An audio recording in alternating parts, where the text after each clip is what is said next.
tidak minta bagian dunia, tapi jangan juga bilang kaum kepada makhluk juga. Kepada apa makhluk di sini yang kedua? Yang kedua kepada mengharapkan surga, takut dengan neraka, biar bisa dapat bidadari kaget di akhirat. Kenapa kau ibadah? Oh, biar bidadari aku banyak kaget di akhirat. Baca aku setiap hari 70 ekor, ada bidadari mewahnya aku. Jangan jangan. Pasti akan didapatkan kalau tujuan kita yaitu Allah Subhanahu wa Ta'ala. Itu sama kayak bidadari ciptaan Allah. Kalau kita menginginkan dengan ibadah kita dapat bidadari, berarti kita mengharapkan selain Allah juga. Maka orang yang semacam ini, orang yang dia beribadah pengen ada upahnya, ya seperti apa? Umal itu seperti pegawai, seperti tukang bangunan. Dia capek-capek, ngapa kau capek? Ngangkat batu, biar kaget dapat upah. Sama kan? Ibadah capek, biar masuk surga. Gitu. Atau kalau ada ibadah, karena biar tidak diazab oleh Allah, sama dengan hamba sahih. Ngapa kau ibadah? Biar tidak masuk neraka, takut. Sama dengan hamba sahih, kalau dia tidak gawe dicampur oleh pemilik. Tapi jadilah orang yang ibadah karena cinta sama Allah. Berarti kita seperti orang yang terdekat dengan raja. Kalau dekat dengan raja, tentunya derajatnya tinggi. Inilah yang dilakukan oleh Nabiullah Ibrahim alaihi salatu wassalam. Dan kisah beliau, apa yang digawikan oleh beliau, dikampanyekan oleh Allah di dalam Al-Quran, jadi syariat para nabi-nabi setelah beliau, bahkan masuk di dalam syariat Nabi kita, Nabi besar Muhammad sallallahu alaihi wasallam. Apa dia pesan yang Allah ingin sampaikan melalui penyembelihan hewan korban? Pesannya, ingat dulu ada sikok hamba yang Allah pilih, namanya Ibrahim. Nama dia tidak kurang dari 60 ekor, 60 kali diulang oleh Allah dalam Al-Quran, biar kalian kenal. Yang kemudian kami juga ingatkan dengan beliau melalui pelaksanaan ibadah haji, melalui pelaksanaan ibadah umroh, melalui nentak kuku setiap hari Jumat, melalui khitam yang wajib atas laki-laki dan perempuan, seluruhnya adalah ajaran beliau. Biar kita kenal, ngapa kita kenal? Biar mengikuti apa yang diajarkan oleh beliau dan apa yang dilakukan oleh beliau. Biar kita mengikuti apa yang dilakukan oleh beliau. Beliau punya benar-benar kecintaan yang murni dan sudah membuktikan kecintaannya kepada Allah dan penghambaan yang tulus dari beliau kepada Allah Subhanahu wa Ta'ala. Makanya setiap tahun diingatkan dengan kita dengan ibadah korban.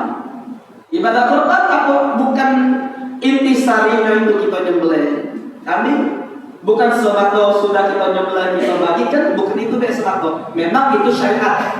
Kalau kita gawikan dapat pahala besar derajatnya.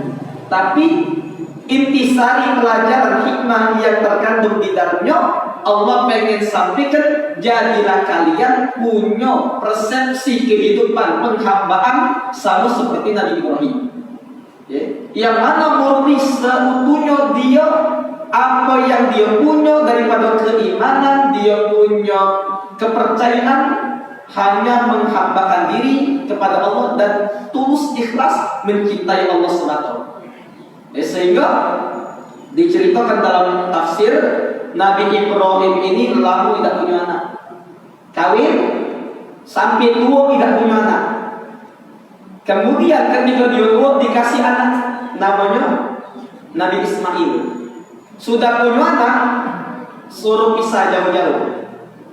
Nabi Ibrahim harus tinggal di Syam sama Siti Sarah.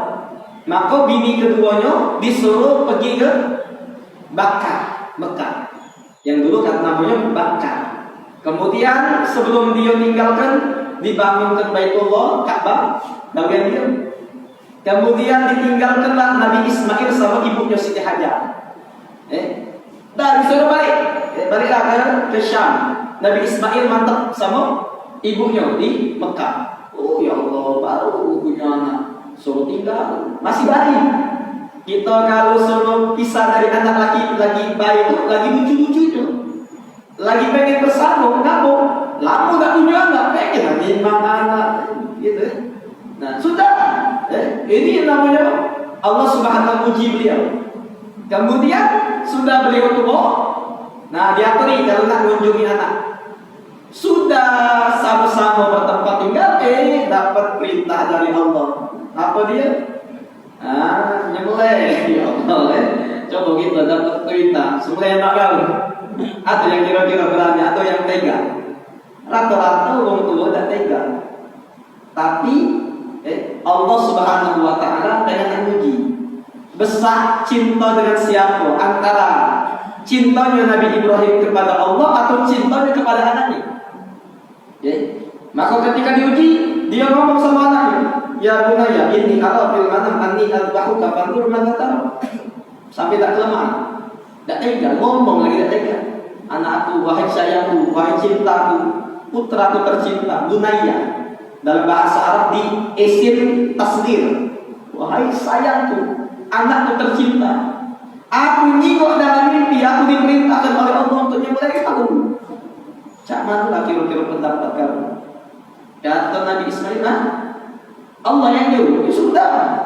Ya abatif amma tumar, kalau itu perintah Allah, wahai ayahku, kerjakan apa yang kau diperintahkan. Satajudi insyaallah minas sabirin. Niscaya engkau akan dapat itu sebagai orang yang sabar.